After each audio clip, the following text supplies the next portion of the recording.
वाली थी। अरे बहने, अरे सबसे बढ़िया तो तू छे बहने कि तू ही बता दो कि कहाँ के रहने वाली थी बहने। बहन अपना चारों पांचों सखी मेरे भुवन के रहने वाली है बहन। अरे क्यों नहीं बहने? जब चारों पांचों सखी मेरे भुवन में जन्म ली, जब 4-5 साल की चारों पांचों सखी हुई, उस दिन से शिवबा के मंदिर में पूजा करने के लिए जाती थी। अरे क्यों नहीं? लेकिन आज चारों पांचों सखी को रमन चमन में ले चुकी है।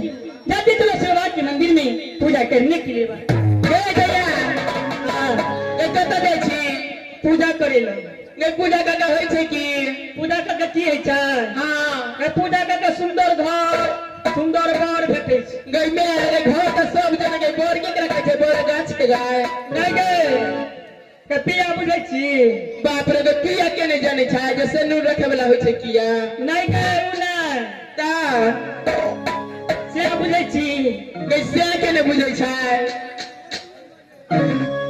नहीं बुझे छी ओ ना ओए बुझती तो पूछबे करती आ। गे हां, तोरा सब में देती रहे। हां, कल के की लाल साड़ी टांगल है। हाँ। चार मन लागल है। अरे गई तोरे घर के बेटी ने दैया कह के की गई चुप गई पत्नी पातर चूरा, गई चुप गई पत्नी पातर चूरा, तो पत्नी के नैरा कत्ती दूरा। काम वाली एलिया गई की कही छी? कहे तोरा जका बेटी है ना। हाँ, कहे लाजो के काट कर बाजो त दे आ काट बाटे भूर द के देखो त दे। हाँ गे गाँव वाली कहे की गई खेलने के खेल कुछ कहले नहीं जा, गई खेलने के खेल कुछ कहले नहीं जा, अधन चरा के खेल रही है अगला बजे। हां भैया तोरे जका कहे की रे बैठल छी बोरा पर मन जे जवन का छोरा पर।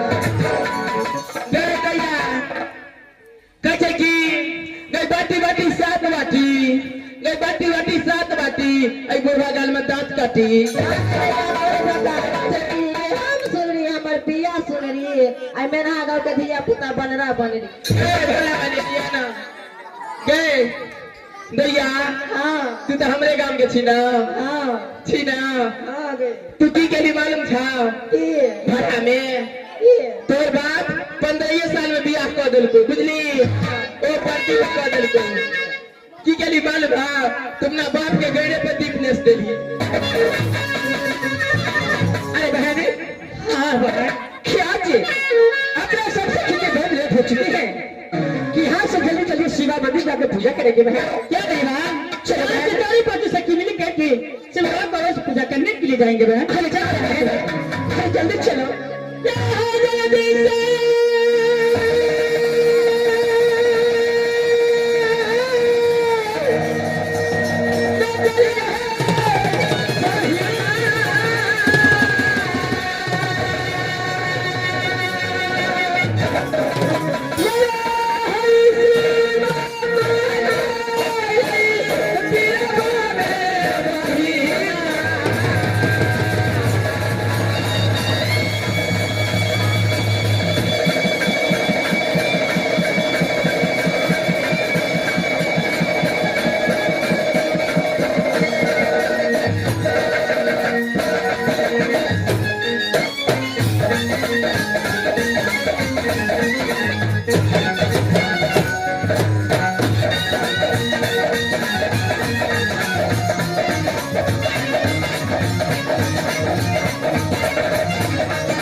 Thank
you.